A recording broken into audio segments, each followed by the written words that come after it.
Do you want to know how to create a dance like this? Soon as I walk in, boys start they talking, right as that booty sway.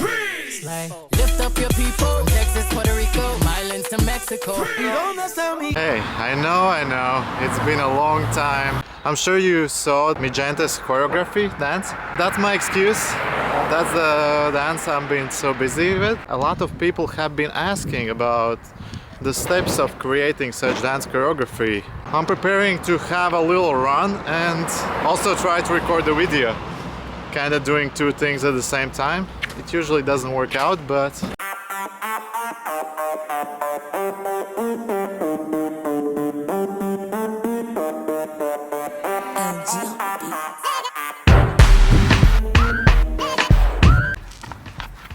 in this video you will learn how to make a dance choreography. We did a dance on the song Mi Gente by JBalvin and Beyonce. There should be links somewhere below. Our biggest challenge with this dance was to learn how to dance really powerfully.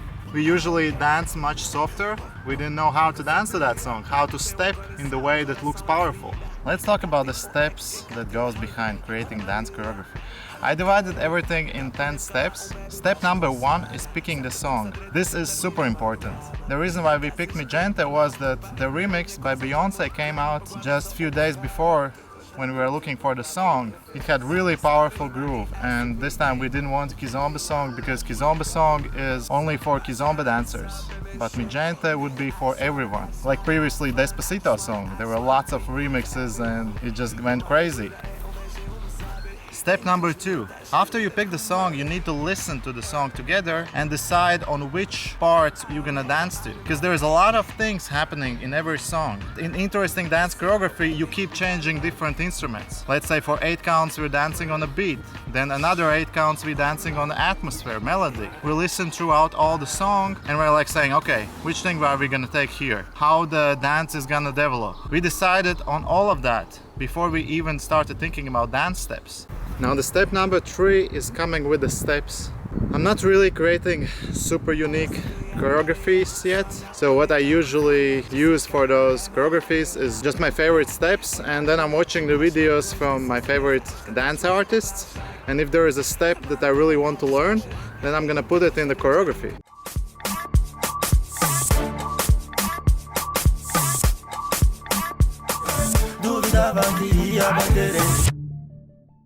And then me and my partner, we were just dancing to the song. So we would just put on Mi Gente song and record ourselves dancing, improvising. Then we were checking the video, saying like, oh yeah, we actually like that step.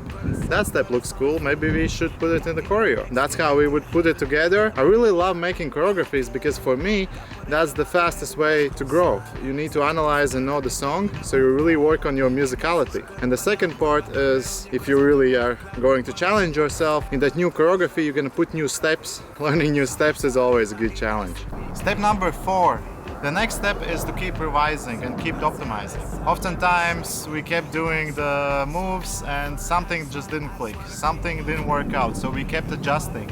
I was in charge of choreography. My partner was working on her lady styling. So she kept trying different things, using the spaces she had, and we're trying different kind of movements. And the only way to find out if the movement looks good or bad is to film yourself. So it was around 1 week, 1.5 weeks that we kept revising things. Maybe half a week when we had all the choreo perfectly together. Keep revising, don't be afraid. If something doesn't feel good, change it. If you can mess it up and keep messing it up, change it. Step number 5 is repetition. If you're thinking about the steps, you cannot dance with emotions. Dancing is all about muscle memory. I was dancing this song with my imaginary partner. I was imagining how I'm gonna lead my partner for a few hours a day.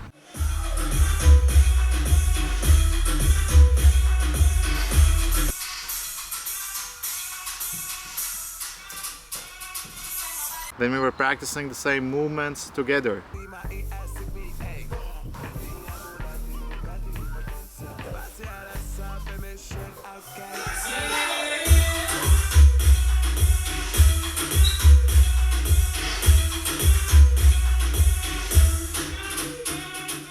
And one really important thing is we were practicing perfect movements without the music first. If you're trying to repeat the whole choreo with the music all the time because you're trying to rush things, you can actually learn bad things. We did it 3 times perfectly, then we put on the music. We kept repeating like that. And that's the step number 5.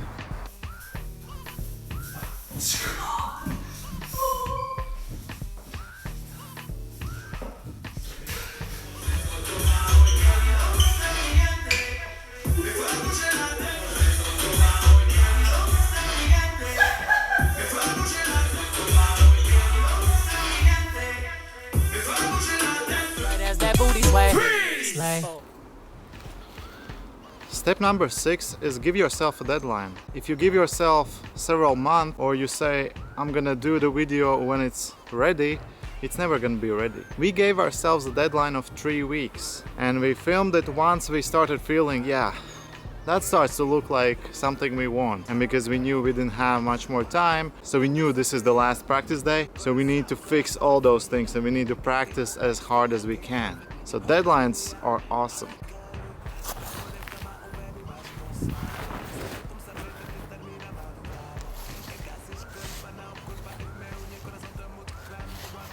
Step number 7. Once the choreo is ready, you need to prepare. We wanted to do choreo outside because we have this gorgeous weather, really beautiful autumn, and we wanted to capture it in the video. But here it's raining 5 days a week, so we needed to plan ahead. Then you also need to think about the clothing. And then I would really recommend for you to find a friend who could help you film this. Because previous times when I was recording everything myself, I was really stressed. Because I need to think about the music, I need to think about recording, angles, the moves, and perfect musicality. Now I had a friend helping out, so I could really let go, just worry about giving the best I've got in the dance. But the more prepared you are, the better you're gonna do. Even with this video, I made notes at home. I was thinking, okay, I'm gonna go for a run, I'm gonna change different locations, it's gonna be sunny, now I know it's gonna be windy, so I'm looking for the places where the wind doesn't get in microphone. Be open to unexpected things, but the more prepared you are, the better you're gonna do. Step number 8 is actual recording process. Me and my friend actually went to the place a few hours before, checking the best location, and also then we were filming just some nice nature sites. We were talking, okay, how we're gonna dance it. I was preparing, just putting the music on, checking all the technical sides. So now we're just preparing a bit. This is a serious camera.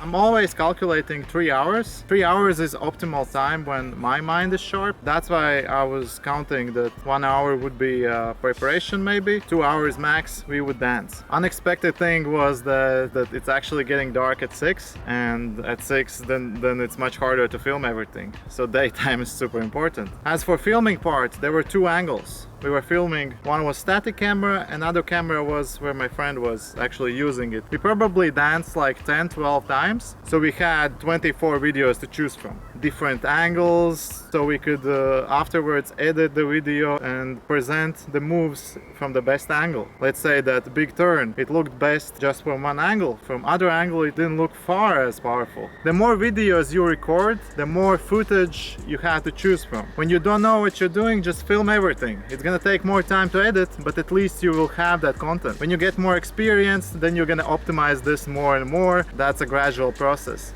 It's not happening that fast or that simple. That's the step number 8. After you filmed everything, step number 9 is actual editing. It's always better to edit with someone else. Well, if you're doing a couple choreography, then do it together. The more eyes you have, the better it's gonna be. For the editing, I'm not gonna touch the technical aspect, but I'm just gonna say, for the videos, the structure is very important. If you noticed our video, the first 10 seconds were all about selling the video. We were showing the best moves, and then we were slowly developing the whole dance. And when we're talking about this, then the title and the thumbnail, the picture, is very important as well. And just so you know, this video took around 10-12 hours to edit, so there's nothing magical. To create amazing 4 minutes, you need to spend hours in editing. But dance videos are the best marketing tool for dancers. So I think that you really need to invest in at least really good dance video that would sell you. Step number 10, after the video is out, promote it. You need to be really good at marketing. Most dancers are artists, so they think if you create an amazing piece, it's gonna spread itself. But it rarely happens that way. If you want to increase your luck, you need to ask your friends to promote it. You need to post it on the groups. You need to find ways that will ensure that the video is seen by more people. And if you're dedicated, the more you do it, the more chances you have. On Kizomba, I made 400 videos. Maybe one on Facebook with Jojo and Michaela really got viral. It got over 100,000 views, but you just need to keep going, right? You need to keep creating content, you need to keep marketing yourself, and if you really want to become a dancer, you just need to hustle until you succeed. From every next video you learn, become better and better and better until success is inevitable. I hope this was useful for you. Maybe your goals are not as ambitious, maybe you just want to create fun dance choreography. If you do it, just do it. Even just start with filming yourself. Just the act of filming and putting the video out there is the big first step. I remember I was really shy and really nervous, even if the camera was on. But now I'm getting better and better. Look, I'm just here talking to you and it's vlog number 21, I think. And I could never imagine I could do it. So, good luck to you. And if you have a friend for whom this video would be useful, please share it with him. I would really appreciate it. You know, every like, subscribe is really appreciated. It keeps me going. It's the fuel for my energy. Thank you.